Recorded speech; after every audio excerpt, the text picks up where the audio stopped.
Quando falamos em mobilidade urbana, é impossível não imaginar imediatamente a imagem de um ou vários automóveis misturados com ônibus, trens, motocicletas e, por último, sim, nesta mesma ordem, por último, as pessoas. Dessa forma, ao tocar em outro ponto que é crucial para a vida nas cidades, como a caminhabilidade, podemos achar que há um conflito entre estes dois temas, a mobilidade e a caminhabilidade. Mas no vídeo de hoje, veremos quem deve ter o protagonismo no ambiente urbano e como as cidades têm muito a ganhar com isso.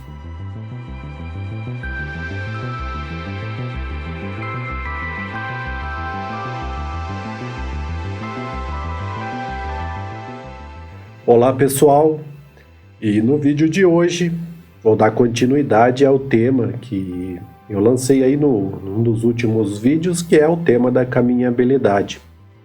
E neste vídeo anterior, que eu falei sobre a caminhabilidade, eu abordei dois autores, que é o Ian Gell e o Jeff Speck, que escreveu este livro aqui, que é o livro da Cidade Caminhável.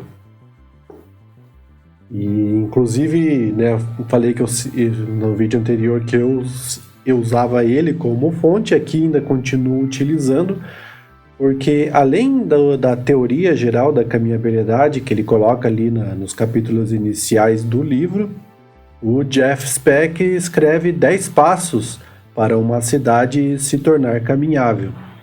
E esses 10 passos ele divide aqueles quatro pontos que ele coloca para uma cidade caminhável, né, de boa qualidade, que seria a caminhada proveitosa, a caminhada segura, a caminhada interessante e a caminhada confortável.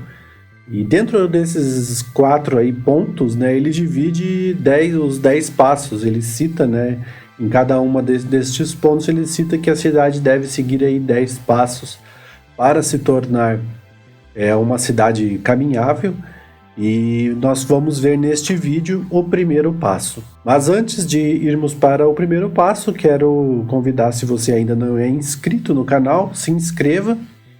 E gostando do conteúdo que a gente tem apresentado, nós falamos aqui sobre cidades, sobre arquitetura e urbanismo.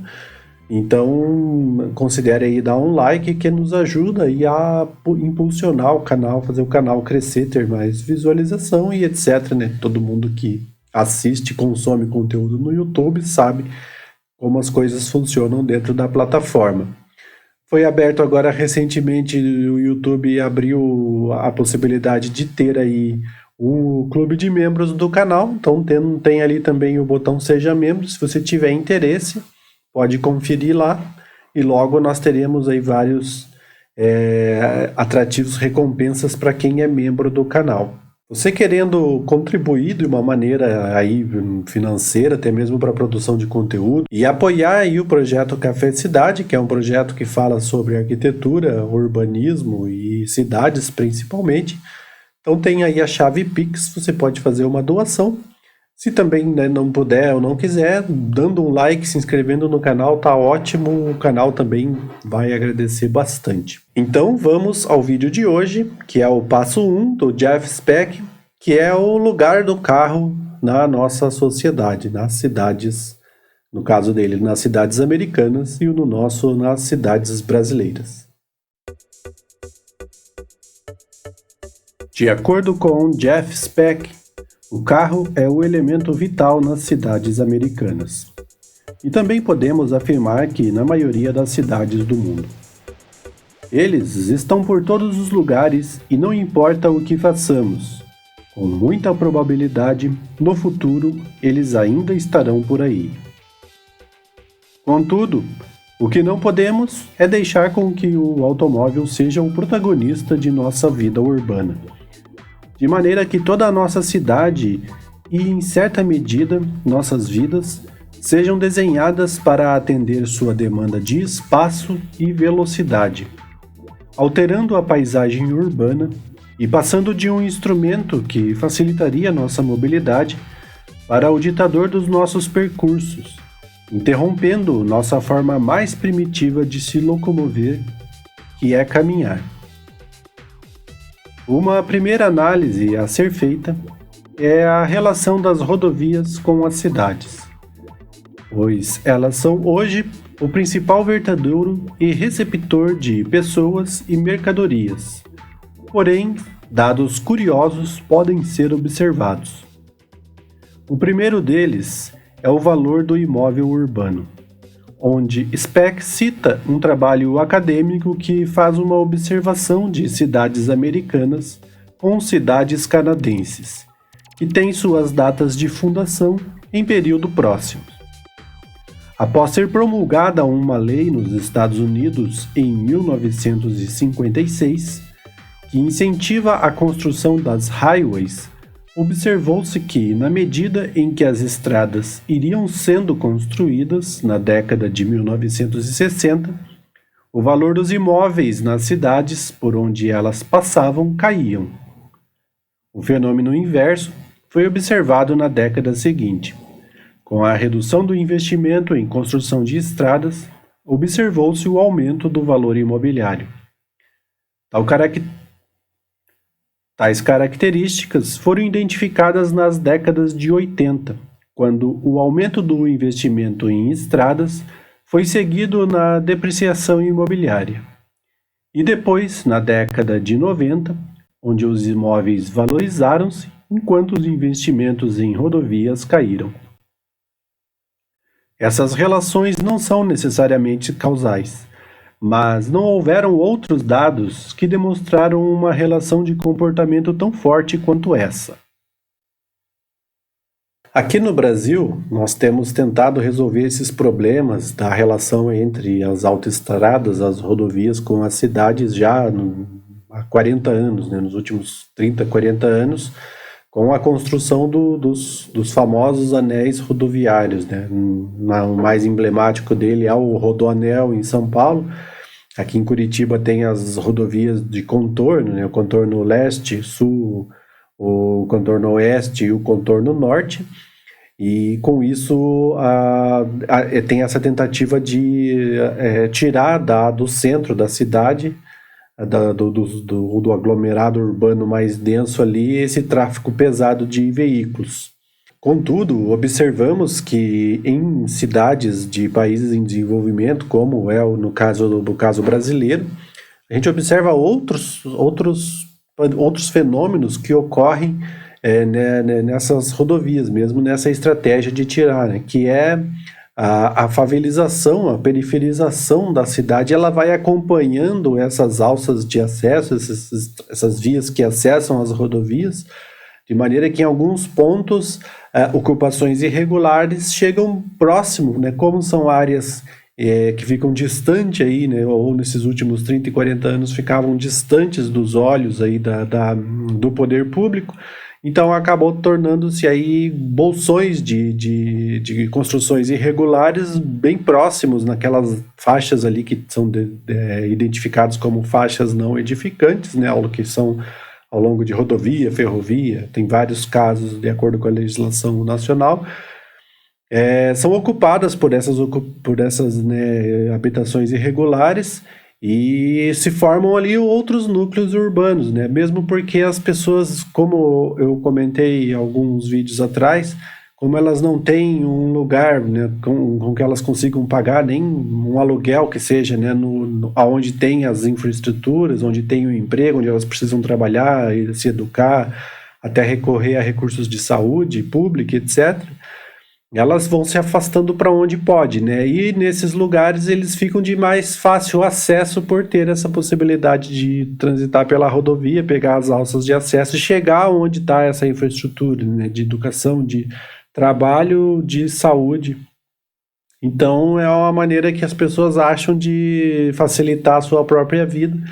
E acaba aí o poder público tentando se livrar de um problema, que é o tráfego intenso nos centros urbanos, e acaba que pelas condições e pelas especificidades sociais, que são características aí destes países, acaba trazendo para si outros problemas, Então, essa é uma característica particularmente desses países em desenvolvimento. Esta é uma estratégia muito conhecida pelos engenheiros de tráfego, que, segundo Jeff Speck, são, na atualidade, quem mais planejam as cidades. Esta estratégia defende que o aumento da disponibilidade de vias reduz o custo do tempo de um motorista dirigir. Ou seja, se um motorista tem mais possibilidades de caminho para chegar em algum lugar, ele tem menos probabilidade de perder tempo em congestionamentos. Mas esta relação não é tão direta, como mostram os estudos apresentados por Speck na sua obra, que evidenciam que a cada 10% no aumento da disponibilidade de novas vias, há um aumento imediato de 4% na quilometragem rodada, podendo chegar a 12% em alguns anos. Isto explica que o aumento de vias é um impulsionador de tráfego. Speck salienta que ninguém gosta de ficar parado no trânsito e que não faz nenhuma defesa por mais congestionamentos, mas que decisões mais inteligentes de desenho do sistema viário sejam tomadas, principalmente porque o custo das construções de novas vias e, por consequência, o cerceamento da caminhada é rateado por todos, inclusive pelos pedestres que não dirigem. E como solução, ele aponta que esse custo de transitar pelo espaço urbano seja rateado por motoristas, principalmente quando trata-se da circulação em centros urbanos, onde o pedestre deve ser o protagonista. Para o Jeff Speck, transferir o custo todo esse custo de vias e de dirigir para o motorista seria a melhor opção, porque da maneira que tem atualmente, né, a sociedade como um todo, mesmo os que não dirigem, pagam pelo custo de dirigir e pelo custo do tráfego, né, nas grandes cidades. Aí o Jeff Speck argumenta que quando tem certos lugares da cidade em que o deslocamento por meio do automóvel é imprescindível, não tem o que fazer, digamos assim, é necessário. Mas nem todos os deslocamentos são dessa forma, né? Às vezes a pessoa mora, né, no próprio bairro que ela mora, tem ali a sapataria, a padaria, alguns lugares que ela tem outras opções para se locomover. E ela simplesmente faz isso porque o carro está parado na garagem e a chave está ali para ele pegar e o carro e se deslocar. Então não é um deslocamento imprescindível se fazer com automóvel, uma vez que ela tem outras opções, inclusive o da própria caminhada, que seria muito mais fácil, né? Mas ainda teria bicicleta, teria, enfim, né, transporte público e etc. Então, neste caso, quando essa pessoa toma essa liberdade, quer usar dessa, né, entre aspas, aí, a liberdade de pegar o seu carro e se deslocar até a padaria em curtas distâncias, ela estaria impondo à sociedade, inclusive a sociedade que não tem essa possibilidade, o custo desse deslocamento, né, que é o custo das vias, o custo da sinalização, o custo da manutenção dos sistemas viários, do pessoal empregado para fazer o sistema viário funcionar, manter limpo e etc., ele rateia, né, com a sociedade. Então Jeff Speck acha que isso, né, não deveria ser assim e deveria ser imposto ao motorista todo este custo mesmo quando ele define, principalmente quando ele decide fazer esse deslocamento por meio do automóvel. E ainda mais, né, quando isso é realizado dentro de um centro urbano ali consolidado. Então, ele propõe a questão do pedágio urbano como essa estratégia de fazer o motorista pensar, né? Poxa, será que vai valer a pena, né? Porque atualmente ele pensa e fala, não, tá ali o carro, tá com gasolina no tanque, enfim, o combustível no tanque, simplesmente vou. Agora, quando ele começa a colocar o custo, por exemplo, do deslocamento, do pedágio urbano, ele começa a ver, poxa, né, não vou pagar esse preço para ir daqui ali, vou só na padaria, então vou a pé, vou pegar a bicicleta e vou. Ou é mais barato, de repente, de acordo com o deslocamento, é mais barato eu pegar o metrô, o VLT, que vai rapidinho, é confortável, e se desloca até ali, reduz o tráfego e melhora a caminhabilidade na cidade. novamente a gente vai fazer uma reflexão olhando para a realidade brasileira. Nossas cidades dispõem de sistemas de transporte com qualidade, né?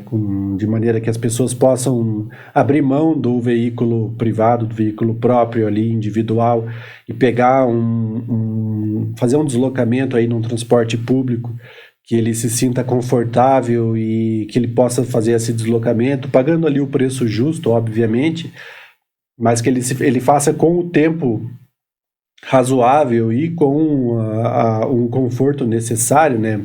Em muitos dos casos não, né? Ao menos para a grande maioria, né? Então deslocamentos aí de 15, 20, 25 minutos seriam aceitáveis, mas em vários lugares, às vezes deslocamentos que você faz com o carro aí nesse tempo de 5, 10 minutos, se você for utilizar aí um transporte público, em alguns centros urbanos você leva mais de hora para fazer isso. Então a pessoa, ainda acredito que, ainda com o custo de um pedágio urbano, optaria talvez pelo uso do transporte individual, porque para ela vai ser melhor ela pagar um custo ali de um pedágio urbano e em 20 minutos ela resolveu o problema dela, do que ficar uma hora para ir fazer o que tem que fazer e mais uma hora e meia para voltar num transporte com uma qualidade de conforto horrível, né? Muitas vezes sem ar-condicionado, superlotado, enfim, ela coloca tudo isso na conta e acaba optando pagar por isso. Então, essa questão nas cidades desenvolvidas da Europa, Estados Unidos, Austrália, Japão, talvez seja uma questão, né, a se colocar, porque as pessoas têm essa variedade de modais à sua disposição. Mas no caso de países em desenvolvimento, em particular o Brasil, talvez o poder público já nem pense nisso, porque sabe que a cobrança vai vir, né? Ou seja, você quer me multar, quer me colocar um pedágio para eu andar no centro urbano? Beleza, então, mas me dê condições também de deslocamento, condições adequadas, etc. Então é aquela coisa, para não mexer comigo, fica do jeito que tá, e eu vou construindo mais ruas, mais vias, e todo mundo finge que tá tudo bem, e vai ter essa aparência de que as coisas são assim mesmo, porque são assim mesmo. E é isso que nos faz aí a gente pensar e questionar, né? Não devem ser assim. O automóvel não pode tomar conta, né, o protagonismo das nossas vidas e da nossa cidade, e a gente tem que exigir as condições, porque os impostos são colhidos e o governo recebe esses impostos, né? Então tem que devolver em forma de serviço. E os serviços públicos voltados aí para o urbanismo, né, vamos dizer assim, num termo, vamos simplificar bem o termo, que seria o de melhoria de infraestrutura das cidades, seria a melhor maneira maneira principal e fundamental para ter essa devolução dos investimentos, né, que são coletados aí do dinheiro público que é retirado da sociedade. Porque tendo toda essa infraestrutura urbana à disposição, né, não só de mobilidade, né, da caminhabilidade e etc., melhora a vida de todos, né, simplifica a vida de todos, e é isso que a sociedade espera. Se na estratégia da demanda induzida vimos que, ao aumentar as vias, os congestionamentos e o tráfego também aumentam, a lógica inversa é abordada por Speck e nomeada de demanda reduzida. Estudos realizados na West Side Highway e na Embarcadero Freeway em São Francisco comprovaram que, ao serem removidas das cidades, o tráfego também desapareceu, e não apareceu em outros lugares.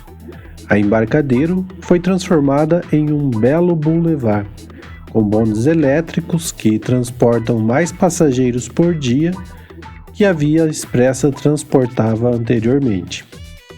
Este sucesso fez outras cidades como Portland, Milwaukee, Seattle e Seul investirem na mesma estratégia e obtiveram os mesmos resultados.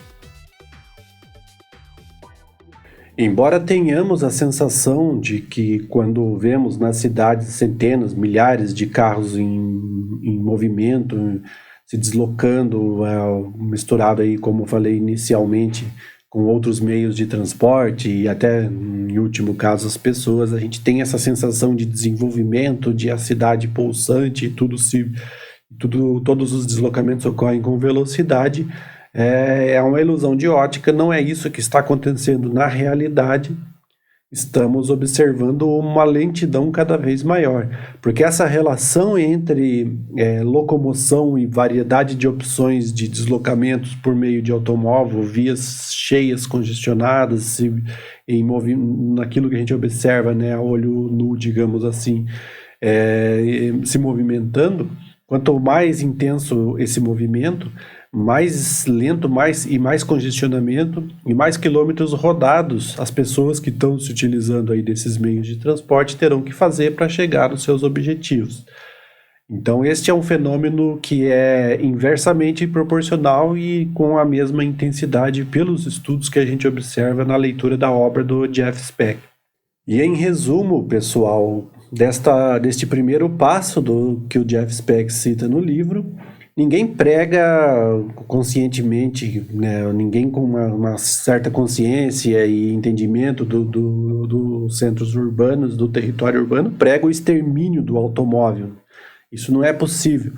Mas o que é pregado e o que é almejado e que está se buscando, principalmente nas melhores cidades, é que ele perca o protagonismo, e o protagonismo volte para o pedestre, para o ser humano. Foram assim que as cidades cresceram, e eram assim que as cidades, né, tinham a sua vitalidade, e expandiram e amplificaram o conhecimento e o potencial humano, e é assim que elas estão voltando, né? As melhores cidades do mundo estão voltando a se tornar, né, cidades agradáveis para as pessoas. E este, então, é o primeiro passo descrito no livro pelo Jeff Speck.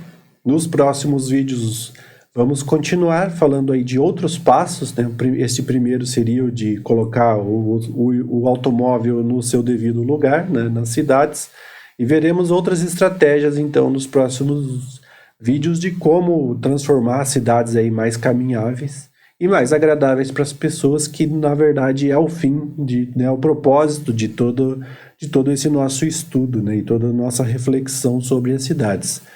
Se você ainda não é inscrito no canal, vale sempre a lembrança, né, inscreva-se no canal e nos ajude aí a crescer e a disseminar esse conteúdo de arquitetura e urbanismo com mais intensidade no YouTube. Eu agradeço você por assistir até aqui, obrigado e até a próxima.